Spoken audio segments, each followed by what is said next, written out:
ഓം നമോ ഭഗവതേ വാസുദേവായ. ഇന്ന് ശ്രീമദ് ഭാഗവതം പ്രഥമസ്കന്ധം 5-ാം അധ്യായം 21 മുതൽ 40 വരെയുള്ള ശ്ലോകങ്ങളാണ് വായിക്കുന്നത്. ത്വമാത്മനാത്മാനമവേഹ്യമോഘതൃക് പരസ്യ പുംസ പരമാത്മനഃ കലാം അജം പ്രജാതം ജഗതഃ ശിവായ തത് മഹാനുഭാവാഭ്യുതയോധിഗണ്യതാം ഇദം ഹി പുംസസ്തപസശ്രുതസ്യ വാ സ്വിഷ്ടസ്യ സൂക്തസ്യ ച ബുദ്ധിദത്തയോ അവിച്യുതോർത്ഥഃ കവിഭിർനിരൂപിതോ യദുത്തമശ്ലോകഗുണാനുവർണ്ണനം അഹം പുരാതീതഭവേ ഭവം മുനെ ദാസ്യാസ്തു കസ്യാശ്ചന വേദവാദിനാം നിരൂപിതോ ബാലക ഏവ യോഗിനാം ശുശ്രൂഷണേ പ്രാവൃഷി നിർവിവിക്ഷതാം തേ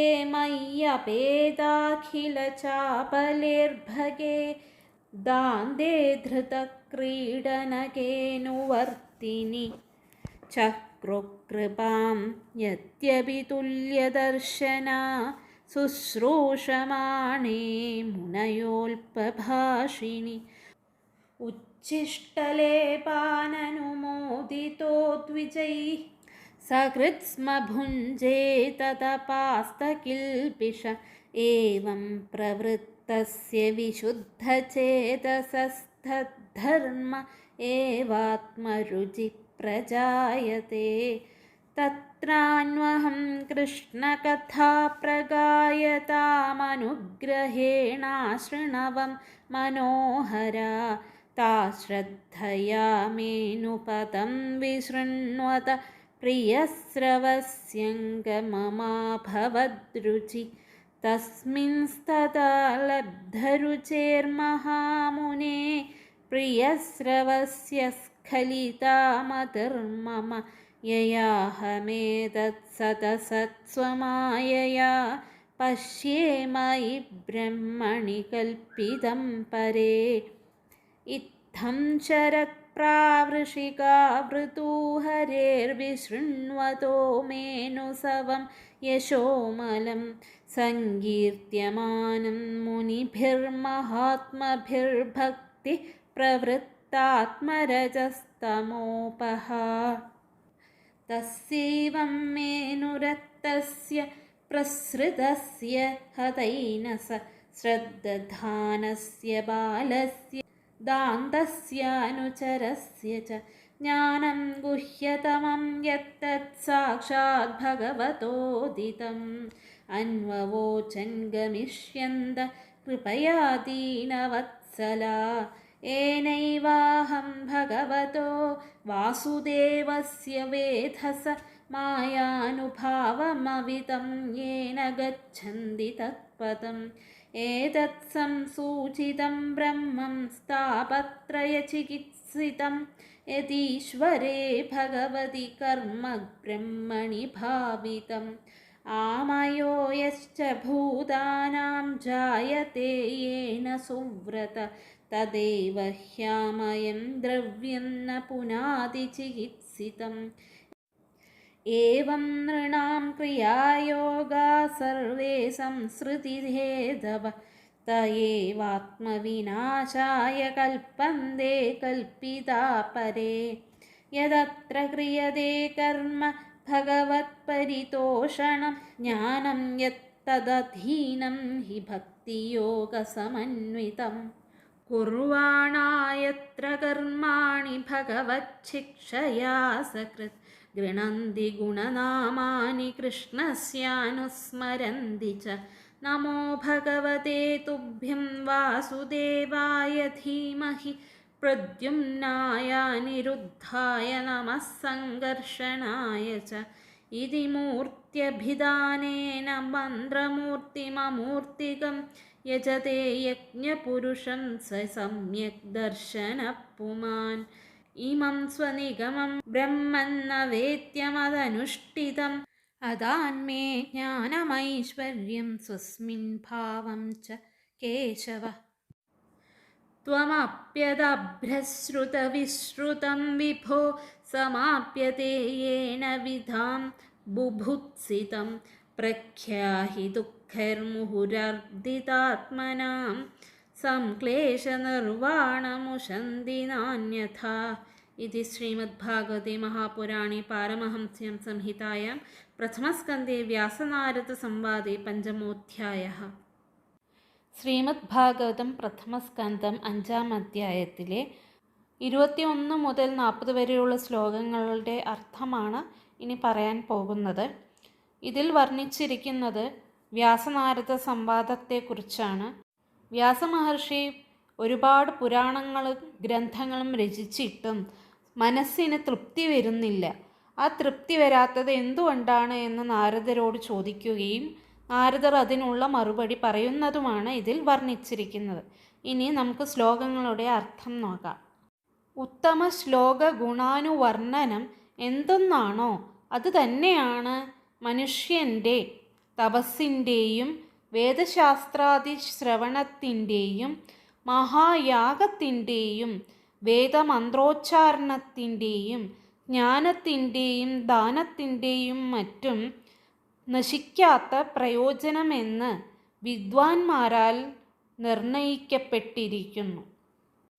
തുടർന്ന് നാരദർ പറയുന്നു, വ്യാസമഹർഷിയോടാണ് പറയുന്നത്, അല്ലയോ മുനി, ഞാൻ പണ്ട് പൂർവജന്മത്തിൽ വേദജ്ഞന്മാരായ ബ്രാഹ്മണരുടെ ഒരു ദാസിയിൽ നിന്ന് ജനിച്ചു.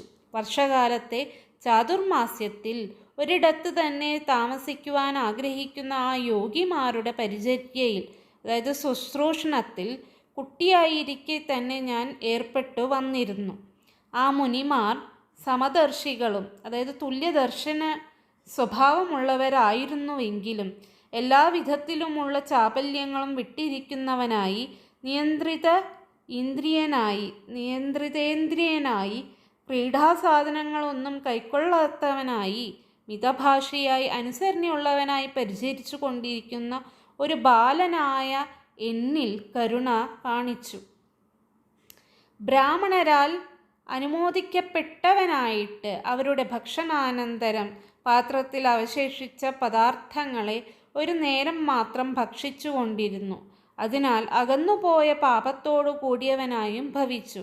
ഇപ്രകാരം പ്രത്യേക രീതിയിൽ വർത്തിച്ചിരുന്നവനും വിശേഷേണ ശുദ്ധമായി തീർന്ന ഹൃദയത്തോടു കൂടിയവനുമായ എനിക്ക് അവരുടെ ധർമ്മത്തിൽ തന്നെ മനോഭിലാഷം ഉണ്ടായി വന്നു. അങ്ങനെ അവിടെ വെച്ച് ദിവസം തോറും ശ്രീകൃഷ്ണ കഥകളെ ധാരാളം ഗാനം ചെയ്തുകൊണ്ടിരിക്കുന്ന ഋഷിമാരുടെ അനുഗ്രഹത്താൽ ഞാൻ കേട്ടിരുന്നു. മനസ്സിനെ ആകർഷിക്കുന്ന മനോഹരമായ ആ കഥകളെ പദം തോറും എനിക്കുളവായ ശ്രദ്ധയോടുകൂടി നല്ലപോലെ കേട്ടുകൊണ്ടിരുന്ന എനിക്ക്, ഹേ മുനി, പ്രീതികരമായ കീർത്തിയേന്തുന്ന ഭഗവാനിൽ താൽപ്പര്യം സംഭവിച്ചു. അല്ലയോ മുനിശ്രേഷ്ഠ, പ്രീതികരമായ കീർത്തിയോടുകൂടിയ ആ ശ്രീഹരിയിൽ താൽപ്പര്യം ലഭിച്ച എൻ്റെ ബുദ്ധിക്ക് ഇളക്കം തട്ടാത്തതായി ഭവിച്ചു. അപ്പോൾ ആ എൻ്റെ ബുദ്ധി കൊണ്ട് പ്രപഞ്ചത്തിൽ നിന്നും അതീതമായ ബ്രഹ്മമായിരിക്കുന്ന എന്നിൽ സ്ഥൂല സൂക്ഷ്മ സ്വരൂപതയുള്ള ഈ പ്രപഞ്ചം സ്വമായ കൊണ്ട് കൽപ്പിതമാണെന്ന് ഞാൻ കണ്ടറിഞ്ഞു. ഇപ്രകാരം ശരത്, വർഷം എന്നിങ്ങനെയുള്ള 2 ഋതുക്കൾ മുഴുവനും മഹാമനസ്കരായ മഹർഷിമാരാൽ 3 സന്ധ്യകളിലും സങ്കീർത്തിക്കപ്പെടുന്ന ശ്രീഹരിയുടെ നിർമ്മലമായ കീർത്തിയെ ശ്രവിച്ചിരുന്ന എനിക്ക് മനസ്സിലുള്ള രജോ ഗുണത്തെയും തമോ ഗുണത്തെയും നശിപ്പിക്കുന്ന സർവീശ്വര വിഷയകമായ തീവ്ര അനുരാഗമുണ്ടായി. അങ്ങനെ ഭഗവത് ഭക്തി ഉണ്ടായ ഞാൻ വിനീതനും വിനഷ്ടകൽമഷനും, അതായത് മനോമാലിന്യങ്ങൾ അകന്നവനുമായ ഞാൻ ശ്രദ്ധാലുവും സംയുക്തേന്ദ്രിയനും, അതായത് ഇന്ദ്രിയങ്ങളെ അടക്കിയവനും പിന്നാലെ നടക്കുന്നവനും ബാലകനുമായ എൻ്റെ പേരിൽ ഉണ്ടായ കാരുണ്യത്താൽ പാവങ്ങളിൽ വാത്സല്യമുള്ളവരായ മുനിമാർ ചാതുർമാസ്യം കഴിഞ്ഞ് അവിടം വിട്ടു പോകാൻ ഒരുങ്ങിക്കൊണ്ട് ഭഗവാൻ നാരായണനാൽ അരുൾ ചെയ്യപ്പെട്ടതും ഏറ്റവും രഹസ്യവുമായ ശരിയായ ജ്ഞാനം എന്തൊന്നാണോ അതിനെ ഉപദേശിച്ചു തന്നു. അങ്ങനെ ആ ഉപദേശത്താൽ ലോകസ്രഷ്ടാവും സർവൈശ്വര്യ ഗുണോപേതനുമായ ഭഗവാനായ ശ്രീ വാസുദേവൻ്റെ മായാവൈഭവത്തെ അറിഞ്ഞു. ആ അറിവുകൊണ്ടാണ് എല്ലാവരും ഭഗവാന്റെ തൃപ്പാദത്തെ പ്രാപിക്കുന്നത്. സർവ ഐശ്വര്യ ഗുണവാനായ, സർവത്ര പരിപൂർണമായി പരിലസിക്കുന്ന ഈശ്വരങ്കൽ സമർപ്പിക്കപ്പെട്ട കർമ്മം എന്തൊന്നാണോ അത് 3 വിധം താപങ്ങളെയും തീർക്കുവാനുള്ള ഔഷധവിധിയാണെന്ന് ഹേ ബ്രാഹ്മണ എന്നാൽ സൂചിപ്പിക്കപ്പെട്ടിരിക്കുന്നു.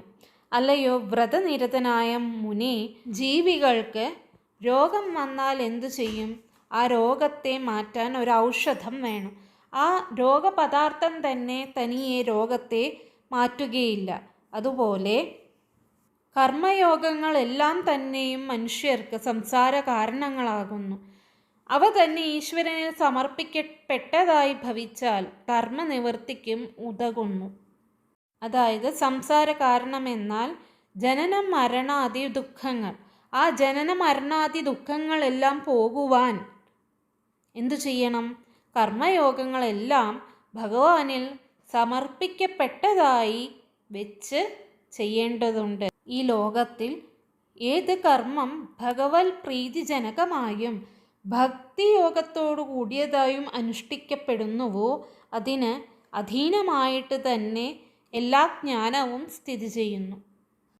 എപ്പോഴാണോ ഭഗവാന്റെ ഉപദേശവചനം അനുസരിച്ചുകൊണ്ട് കർമ്മങ്ങളെ എപ്പോഴും അനുഷ്ഠിക്കുന്നവരായി ഭവിക്കുന്നത്, അപ്പോൾ ശ്രീകൃഷ്ണ ഭഗവാന്റെ ഗുണനാമങ്ങളെ ഉച്ചരിക്കുന്നു, തുടർച്ചയായി സ്മരിച്ചുകൊണ്ടും ഇരിക്കുന്നു.